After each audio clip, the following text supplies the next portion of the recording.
my willful retention of documents. These assertions are not only misleading, they're just plain wrong. On page 215, if you had a chance, I know it's a thick document.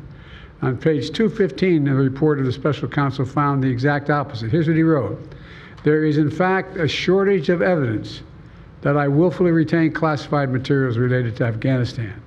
How in the hell dare he raise that? Frankly, when I was asked the question, I thought to myself, it wasn't any of their damn business. Let me tell you something. Some of you have commented, I wear since the day he died, every single day, the rosary he got from Our Lady of...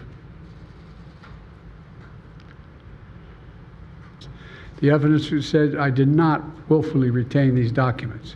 In addition, I know there's some attention paid to some language in the report about my recollection of events. All right, I'm going to tell you right now, the special counsel report is not going to go away. And it is not going to just make Joe Biden's crimes magically disappear. And I'm going to prove it to you. You know, the left, they've convinced themselves that, well, they've convinced their mushy-brained, low-information voters that Joe Biden did nothing wrong. And even if he did do something wrong, well, Donald Trump did something much, much worse. And regardless of what's worse or what's bad or who did what, the important thing to remember is that Donald Trump must be stopped. And Joe Biden, the guy who may or may not have done something wrong as well, is the only man on all the planet Earth that can stop him. This, in a nutshell, is what they believe. I mean, it's simple, but they're simple-minded people. Remember that. The problem they're going to have is the only way people with actual working brains will believe this is if they never ever read the report and instead just rely on trusted propagandists to distill the information and just direct their thoughts for them. That's what the left is hoping happens, because if you actually read this report, you're going to see that Joe Biden willfully retained classified materials. You're going to see that he did not properly store the classified materials that he stole. And you're going to see that his memory is so bad and his state is so poor that he can't even really be held accountable for the crimes that the report actually says occurred. All this while they actually actively prosecute Donald Trump for a very, very similar thing, a much, much less egregious thing, but a very, very similar thing. Schwartz, thank you, Professor. And earlier today, former President Trump, he called on the special counsel in his cases to immediately drop all charges against him, especially in the classified documents case, following news that Biden will not be charged. And President Trump called Biden's case, quote, 100 times more severe, and called out the two standards of justice in our country. Here now with reaction is Trump legal spokesperson Alina Habba. Legally speaking, the question I was just asking Greg Jarrett, and by the way, thank you for joining us, Alina. The question I was asking him, now that this is their standard, that you can willfully retain and handle classified documents and not be punished for it, does that open up a legal window for you and your legal team to go in and say, you know, we need equal application of our laws here? Absolutely. I think the one thing that we learned today from special counsel Hur is that there is, in fact, and not that we didn't know it, Sean, two systems of justice. One if you're a Republican, one if you're a Democrat. We've seen it time and time again. You've spoken of it. The way that this can be used and what has become obvious that they haven't really thought about is they try and look impartial. They try and say, OK, we're going to raid Mar-a-Lago. Ooh, maybe that was a little too much. Let's peel it back. Let's look at Biden's documents. One thing they're forgetting that is so clear to me as an attorney is that, number one, President Trump has one thing that Biden, as Senator Biden, as Vice President Biden, didn't have.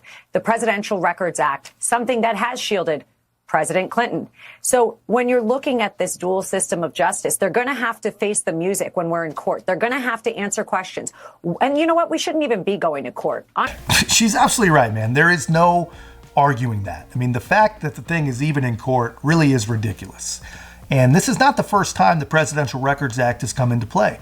And this time, the government put it in play themselves when they used the Archives and the Presidential Records Act to justify a pretty bogus search warrant, right? So she's right about that. And another thing she's right about is the fact that a president can possess whatever documents they want.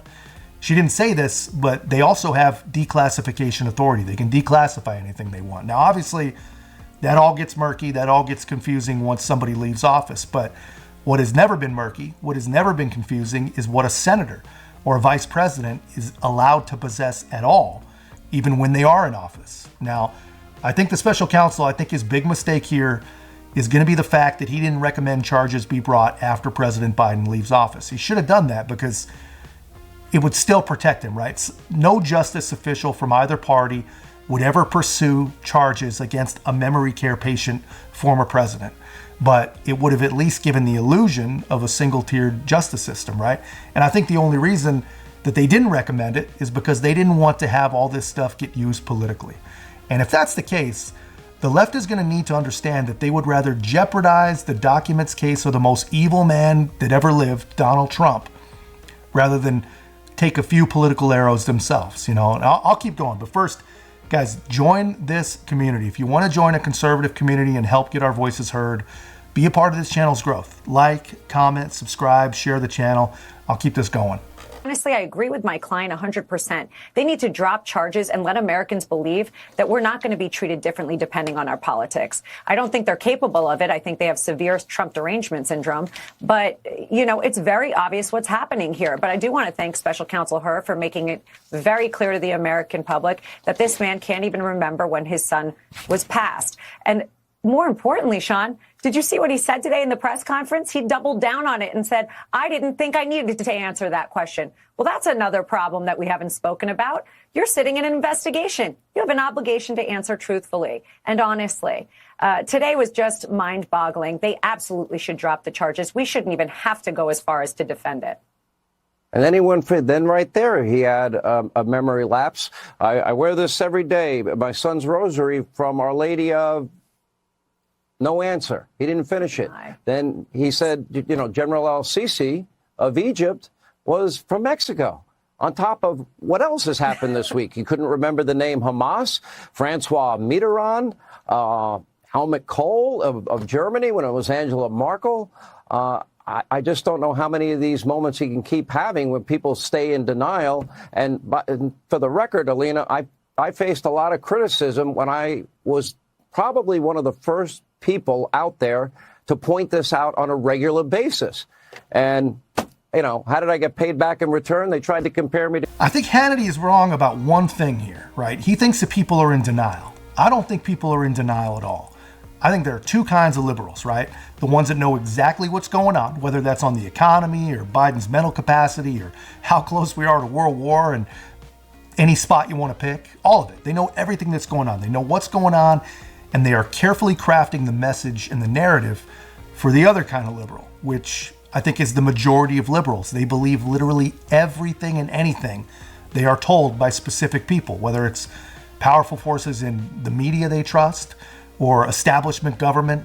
If they tell them something, they believe it. And if you doubt that, just remember, there are millions and millions and millions of people who believe that Joe Biden is mentally competent, even though we've got hundreds, if not thousands of examples that completely prove it, that he's not.